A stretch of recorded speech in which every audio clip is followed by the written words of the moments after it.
Scott Surovell. Senator.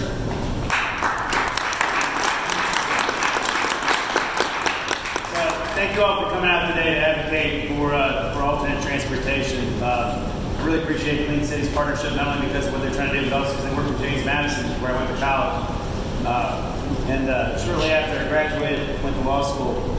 Actually, I used the original method of clean transportation to go across the entire United States of America, which is bicycles. So it's truly carbon free. In any event, you heard from Alan, I actually purchased a Honda Civic Hybrid in 2004 when the first hybrid vehicles came out. I actually bought a Honda Civic instead of a Prius because the waiting list for Prius was 8 months.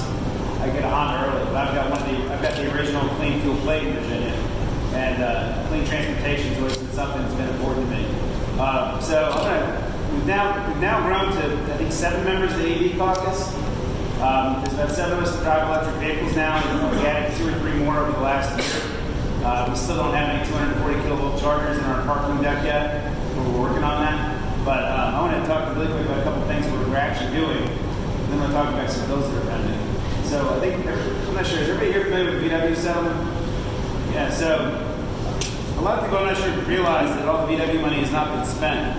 It's actually a $97 million settlement.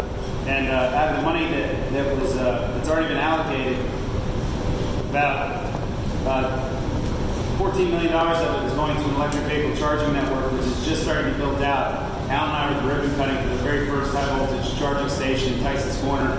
The EVgo is building. It's just the first of many. We're hoping to have an EV charging network that rivals what New Jersey's planning to be one of the most EV-friendly states in the country, so people can feel comfortable purchasing this new technology. There's also $20 million that's allocated for school buses, which the procurement on that is going out in a few months. And then there's also $14 million allocated for public transit. But still, out of that $93 million settlement, there's about $41 million that has not been determined what they're going to spend on yet. But given that it came from an emissions settlement for transportation, I think that's where it ought to go. And I'll continue to advocate that it go to important alternate vehicle charging technology. As Alan pointed out, it's still my talking point, but transportation has now become the #1 source of carbon emissions in this country. Getting electric down is easy for people because we just have to tell Dominion and APCO what to do. Transportation is different because it requires lifestyle choices, and a lot of times it requires people to spend a little bit more money for that alternate technology.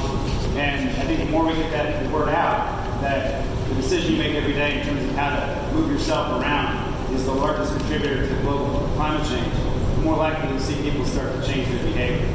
So a couple other things that are out there right now, which I think would be important to you all, is number one, the governor just proposed a big rewrite of our transportation funding structure. Senator Saslaw and I believe Speaker Phillips are carrying that legislation.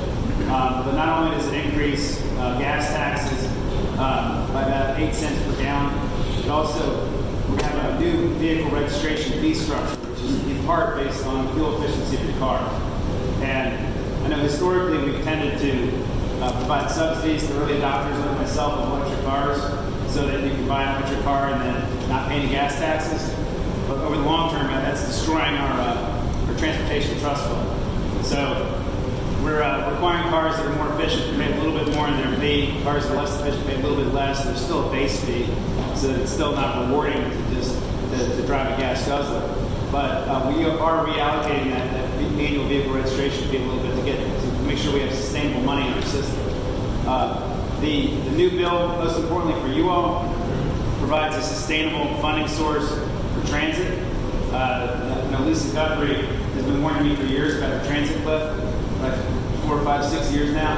I believe the bill takes care of that. I'll have received confirmation, but I believe the proposed bill takes care of that, so we will have better sustainable funding, not only rail and transit. It actually creates a new rail for you, which is very fascinating, but creates a sustainable funding source for new transit construction and transit equipment. It also raises the amount of money in general for transit. And the reason that's important is because Virginia is, I think, starting to transition away from building as many roads and starting to invest more and more in transit. We start to figure out that especially in areas like Northern Virginia, the land costs have become so prohibitive that road widening projects are just becoming insanely expensive, and they don't make as much sense as investing those dollars in transit and encouraging more density. And so, for example, in the district that I represent, We have right now about $500 million allocated towards the construction of what will be the longest bus rapid transit system, median dedicated bus rapid transit system in the Commonwealth. It's probably about 7 years from ribbon cutting. Again, we have $500 million allocated. We need about $300 million more in funding from the NPTA and the CTB. We're going to get a grant from the feds. But it'll be a 14-mile long bus rapid transit. It runs right around the Beltway all the way down to Woodbridge. And once you start, it's going to be cheap. It's going to buy a lot of buses for that. So, I think as you start to see more and more of those kinds of investments, there'll be more and more opportunities for the kinds of things you all are talking about. Obviously, Fairfax County has one of the largest bus fleets in the country. They're making a big step this year. Pennsylvania is making that. As you start to hear pushback from people, I think about the cost of these things. One of the things important to note, not only the subsidies, remind people from Fairfax County, the legislators of Fairfax County that represent what is one of the top 5 wealthiest jurisdictions in the United States of America. Okay? And if they can't afford to make these kinds of investments, I don't know who can.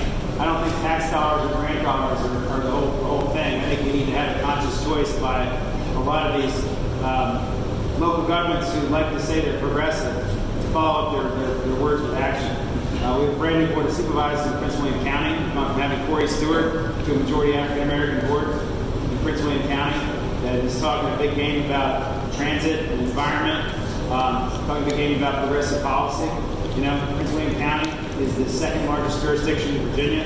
You couple that with Manassas Park, it's about 60%, 70% the size of Fairfax County. So you're going to see big investments there locally in the PRTC, Regional Potomac Rappahannock Transit Company. So you're going to start to see them build out their bus network. You're going to see them emphasize, they're going to put in a bill this year to study the extension of the Metro.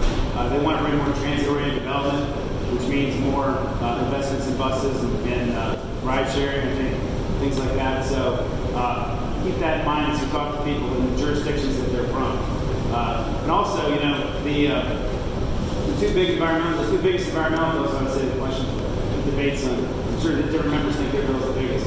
But Senator McClellan is pushing 2 major energy pieces. One is the Solar Freedom Act, and the second one is a bill that has a renewable energy portfolio standard and is requiring Virginia to go carbon free by, I think, 2050. The Black Caucus has really started buying into this whole green energy thing. And so I think you'll start to see a bigger push for this statewide, not just in Northern Virginia. And then the last thing I'll tell you is there's like 3 EV bills that are out there right now. Number 1, I actually drafted all of them, but I got other people to carry it. So I'm carrying the first one, which is a bill that prohibits HOAs and condo associations from telling people they can't put an EV charger in a parking spot ban. Well, first of all, the HOA just says they can't ban it, period. Because in an HOA, you typically own your property, you own your parking spot, you own your house. It just basically says they can do some time, place, and manage stuff. They can tell you what color it is, or whether you have to put it on a wood pole or something, but they can't tell you no.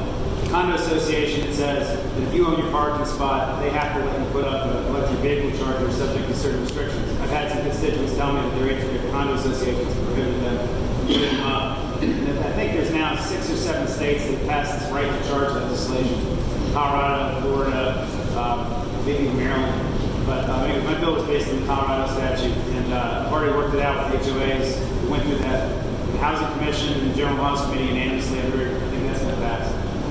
Senator Ghazal Hashmi has a bill to create a new offense for people intentionally obstructing EV parking spots.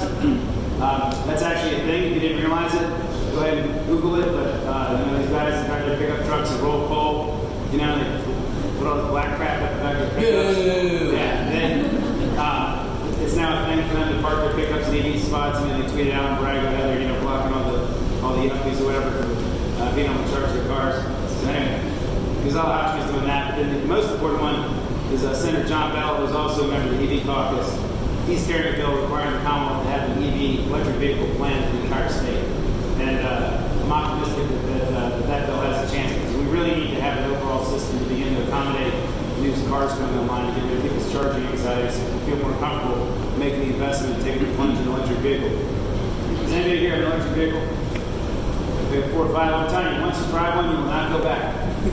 They're much faster, they're a lot of fun to drive, they're a lot quieter, And just if you like to drive a fun car, once you've driven one, it's really hard to think about going back to gasoline. So, and the price is really coming down, especially if you buy a used one. So, I would encourage everybody to at least take one out for a test drive.